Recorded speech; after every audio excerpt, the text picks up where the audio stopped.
నమస్తే. నేను మీ వాస లక్ష్మణ. కొద్దిగా గుడ్డు వెళ్తుందనుకుంటా, పర్లేదు. చీకట్లో కలిసిపోయిన కొన్ని రాజకీయ జీవితాలు గుడ్డు వెలుతురులో మాట్లాడుకున్నా సరే గమ్మత్తుగానే ఉంటుంది. ఒక వార్త వచ్చింది మిట్లారా, వాస్తవం వెబ్ పేజ్ అనుకుంటా, బహుశా వాస్తవం అనే వెబ్ పేజీలో ఒక వార్త వచ్చింది. ఏమని వచ్చిందంటే, జైలు నుంచి రివెంజ్ పాలిటిక్స్, అరవింద్ను చిత్తుగా ఓడగొట్టడమే ధ్యేయం, రంగంలోకి కవిత కట్టిం, చేసిన ఛాలెంజ్ను నిజం చేసుకునేందుకు కసి మీద ఉన్న కవిత, హిందూరుపై అరవింద్ను రాజకీయంగా శాశ్వతంగా సమాధి చేసేందుకు జైలు నుంచి వ్యూహరచన. ఇంత పెద్ద ఏమండి, వాస్తవం పత్రిక సంపాదక కూడా వాస్తవాలు రాయండి, చిల వార్తలు రాయాల్సిందే, కానీ ఇలాంటి బోగస్ వార్తలు రాయద్దు. కవిత టీం లేదు, లోటా పీసు లేదు. ఇప్పుడు ఏమంటున్నానంటే, కటకటాల్లోకి వెళ్ళిన తర్వాత ఆత్మవిమర్శ చేసుకోవాలి, జ్ఞానోదయం కావాలి. ఈ కవితకేమన్నా దేశోద్ధారకురాల, తెలంగాణ కోసం ఏమన్నా పుడిచిందా? ఎస్, తెలంగాణ ఆడపడుచు కావచ్చయ్యా. తెలంగాణ ఖ్యాతిని మంట కలిపింది కదా కల్వకుంట్ల కవితక్క. ఒక ముఖ్యమంత్రి కూతురు, తెలంగాణ ఆడపడుచు, ఇలాంటి దంద చేయొచ్చా? తెలంగాణ పేరుతోని 1000 కోట్లు సంపాదించింది. బతుకమ్మ, తెలంగాణ సంస్కృతిలో ఒక భాగమైన బతుకమ్మను బజార్లో పడేసింది. కవితక్క రాకముందు బతుకమ్మ ఎంత గమ్మత్తుకుంటుండే, మన ఆడపడుచులు ఆడుతుంటే చేతులు జోడి దండం పెట్టాలనిపిస్తుండే. కవితకు వచ్చిన తర్వాత డీజే సప్పుళ్ళు, తన 1000 కోట్లు సంపాదించుకునేందుకు బతుకమ్మను బజార్లో పడేసింది. ఇంకా కవితక్క కోసం టీ మాట లోటపిస్తాట. బంద్ చేయండి ఇవన్నీ.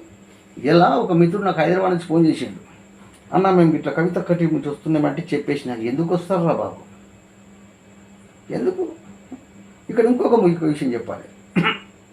మొన్న ఆ మధ్యలో కవితక్క బయట ఉన్నప్పుడు, ఇప్పుడు కరీంనగర్లో అనుకుంటా, బీసీ హక్కుల కోసం పోరాటం చేస్తా అని చెప్పి నడుము బిగించిందన్న, నువ్వు రావాలన్నా ఫోన్ చేసేళ్ళు. నేనన్నా, ఏమయ్యా బీసీలకు మనకు చేత కాదా? మన దద్దమ్మల మన కోసం కొట్లాడేది కవితక్క ఎవరయ్యా అని చెప్పాను నేను. అవునా కాదా? బీసీ బిడ్డల కవితక్క బీసీల కోసం పోరాటం చేస్తారా? ఈ బీసీలు చేతగాని దద్దమ్మల పౌరుషులలో మేమేమన్నా మా కోసం కొట్లాడుకున్న దమ్ము మాకు లేదు. నేను ఒక మాట అడుగుతున్నాబ్బా, కవితక్క ఏం చేసిందబ్బా చెప్పండి తెలంగాణ ప్రజలారా?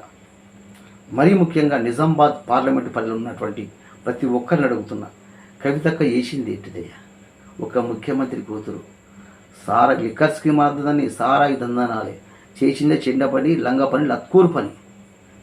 తెలంగాణ మహిళల లోకానికి తలవంపులు తెచ్చే పని తెచ్చింది. జైలుకి వెళ్ళిన తర్వాత జ్ఞానోదయం తెచ్చుకోవాలి, బయటకు వచ్చిన తర్వాత ప్రజల కోసం సేవ చేస్తానుకోవాలి తప్పించి కక్ష కడుతుందట అరవింద్ను చిత్తుగా ఓడించేందుకు. బయట ఉన్నప్పుడే కాలేదు, ఇంకా లోపలికి వెళ్ళిన తర్వాత అవుతుంది. అరవింద్ గారి మీద రివెంజ్ తీసుకోవాలనుకుంటే కేటీఆర్ పోటీ చేసేది ఉండే, హరీష్ రావు పోటీ చేసేది ఉండే, కేసీఆర్ పోటీ చేసేది ఉండే. పాపం బాజిరెడ్డి గోవర్ధన్ గారు ఆయన రాజకీయ జీవితం బలైపోతుంది. నేనేమంటున్నా, కవితక్క లేదు, కవితక్క టీం లేదు, లొట్టపేసి లేదు, అయిపోయింది కథ, సుఖాంతం అయిపోయింది.